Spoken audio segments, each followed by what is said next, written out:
all you literary legends and luminaries. I'm Julie and welcome to Booksmart. Today's book is a historical one about a topic I know a lot about, JFK. It's the JFK Conspiracy, the secret plot to kill Kennedy and why it failed by Brad Meltzer and Josh Mensch. If you've been watching Booksmart, you know that I have read quite a few books on JFK, the Kennedy administration, and Jackie Kennedy. The JFK conspiracy intrigued me because I can't recall a thwarted assassination attempt on JFK before he even took office. Maybe it was briefly mentioned in a former book, but I can't remember. So I bought the JFK conspiracy to find out about it. Overall, I enjoyed the book. In 1960, JFK was running for president against then Vice President Richard Nixon. I laughed because both candidates were in their 40s. Geez, nowadays our male candidates are all 103 years old. Anyway, JFK is a Catholic, which is rather problematic for many voters back then. Some guy named Richard Pavlick promised to take action if JFK won the election, which JFK obviously did. Pavlick buys sticks of dynamite, which was perfectly legal back then, and follows JFK to Florida. We all know that Pavlick doesn't succeed, obviously, with what happens in Dallas in 1963. But this is the untold story of that close call, which is the focus of Meltzer and Mensch's book. First, let me praise their writing style. It was fast-paced with short chapters that did jump back and forth and many different perspectives, all of which was effective and never confusing. I like the short chapters that read like scenes in a limited series. The Kennedys have a very complex background and story, yet Meltzer and Mensch knew exactly how to streamline it for the sake of Pavlick's murderous attempt. They give you just enough background information to satisfy you and to give you clarity, but then shift to the focus of Pavlick's motivation. So let's start with that motivation, which was all because Kennedy was Catholic. The Ku Klux Klan have a stake in this too because they are anti-Catholic. I didn't know that. I also didn't know that their slogan was America First. The religious information was fascinating to me, and I forgot that Nixon was a Quaker, but somehow that didn't cause such a tizzy. Meltzer and Mensch developed the Protestant reaction to JFK's candidacy, as well as the worry about what would happen in our society, if a Catholic was president. It just baffles me, but anyway, as Meltzer and Mensch write about JFK's campaign for president, I find myself comparing it to today. Despite all my reading about JFK and my fascination with him and Jackie, I'm not always fond of the Kennedys. Jackie was more than just a snob, and I think we paint JFK as this ideal leader because he was assassinated, and Jackie's whole Camelot myth helped propel that myth, which the book touches on. But it's so opposite what we have now. JFK's New Frontier theme was all about progress, forward thinking, uncharted science and technology, and today's theme is let's go back to the 1950s. I was just awed by the contrast and befuddled by where we are at today. And I know none of this has to do with Richard Pavlick, but I was just ruminating on the whole concept of history repeats itself because people want it to. See the power of books? They get you thinking far beyond what is within its pages. So let me read you this regarding Kennedy's appeal. And as a reminder, in case you don't know, the 1960 presidential election was the first one that played out on TV. And we know that JFK is excellent on TV. As the race continues, the Kennedy campaign begins attracting massive crowds with an increasing media frenzy. Somewhere along the way, it's hard to say just when, newspaper writers start using the acronym of his name, JFK, rather than spelling it out. The acronym sticks, and this little bit of shorthand only increases his appeal. With obsessive media coverage following him day in and day out, Kennedy is no longer a standard political candidate. He's a cultural phenomenon. Naturally, the more the media fawned over him and the more college students and northern liberals celebrated him, the more hatred and anger he got from the opposition. So I love that cultural phenomenon. It's an excellent description. And the media gets credit for the JFK part.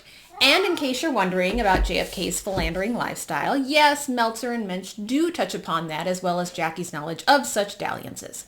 So now let me read you this because it touches upon how different the media was back then when we compare it to today. Or not. We just kind of ignored Monica Lewinsky and E. Jean Carroll, but let me read it to you anyway to kind of give you the context of where we are at in 1960. So in 1958, during the lead up to Kennedy's presidential campaign, one older couple in Washington, D.C. witnessed his ongoing affair with a young woman who lived above them. Offended by Kennedy's behavior, especially as a possible future president, they took the story to the press, bringing their own supporting evidence.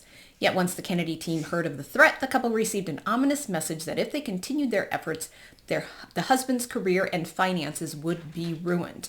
It's not known whether JFK personally knew of this message, but whoever gave it was clear that the Kennedys have a powerful apparatus that would stop at nothing to protect their candidate's image. In addition, the customs of political reporting at the time dictated that the press didn't generally write about or feature politicians' extramarital infidelities. Instead, such stories became the stuff of rumors and gossip magazines. For the public, those stories were received as innuendo, not from reliable news sources, and unverified. JFK's philandering may have been an open secret in political circles, but for better or worse, he never had to answer to the public for his behavior. Interesting. So Jackie Kennedy is developed more than you might think, partly because of how she inadvertently thwarts Pavlick's plan. Clint Hill, Jackie's Secret Service guy, is in the book a lot as well. His memoir is fascinating, by the way. As Meltzer and Mensch develop the Kennedys and his win, chapters go back and forth with that of a little-known man named Richard Pavlick who lives in Belmont, New Hampshire. What makes him so scary is he's just this old guy. He's 73 years old, who is so upset that Kennedy won, that a Catholic is going to be president, that he is going to stop it. And what's even more scary is that the government had no idea and would not have had any clue were it not for a postmaster named Thomas Murphy. Pavlick comes into the post office often, and he's one of those old guys that likes to talk, mostly complain, and has strong opinions about politics. I'll let you read all those details for yourself, but essentially Murphy gets this uneasy feeling about Pavlick. Murphy realizes that between what Pavlick has said about ending up in pieces and he'll never see him again, as well as the postcard he's getting from him, that this might be serious, and contacts the New Hampshire police. Pavlick is driving around with almost 10 sticks of perfectly legal dynamite in his car and knows Kennedy's church schedule, of all things. He gets close to JFK in person twice. He's prepared to do it one Sunday morning until he sees Jackie and Carolyn near the front of the house. A Palm Beach police officer pulls Pavlick over after the FBI sends out a bulletin about the car, and the rest is history. But history isn't all that interested in Pavlick for some reason. Even at the time, the assassination attempt was buried in the newspapers because two airliners collided over New York, and 132 people were dead, and it's the worst airline disaster in U.S. history up to that point. JFK even laughs off the attempt on his life, and we're not quite sure if Jackie ever knew. If she did, she never said anything about it. I love that Meltzer and Mensch wrote about a lesser-known historical event, an event that happened to one of the most famous presidents ever. But I'm not sure I agree with their title, the JFK Conspiracy. There is no conspiracy. There is no cover-up. I know the conspiracy title matches the rest of their titles in the series, but it's quite misleading. Don't expect to learn that much collectively about JFK in the JFK Conspiracy. This is one of those books that if you already know some stuff about JFK, this lesser-known part of the story is really quite fascinating. If you are familiar with JFK, you won't find too much new information about JFK and Jackie, though. What's in this book is probably stuff you've already read. But the beginning with JFK's heroic war actions was marvelously written. I don't think I've read such a succinct yet beautifully written account of that. The book was worth it just for that. You won't read anything about Marilyn Monroe in the JFK Conspiracy either. And Meltzer and Mensch don't even mention good old Joe Sr.'s, JFK father's, underhanded involvement in the election. And it has nothing to do with Oswald, in case you are wondering. If you are interested in JFK and want to read a fascinating story that doesn't get much written about, you need to read the JFK Conspiracy. I adored the writing style. It had much more narrative structure than the bland textbooky voice of other historical books and biographies. It's a fast-paced read that will give you a lot of information in a small amount of space. I found it most useful for its political development of religion and narrative structure. It also forced me to compare our political past with our political present and wonder why we want to go backwards. Thanks for watching. As always, my goal at Booksmart is to get a little bit smarter, one book at a time.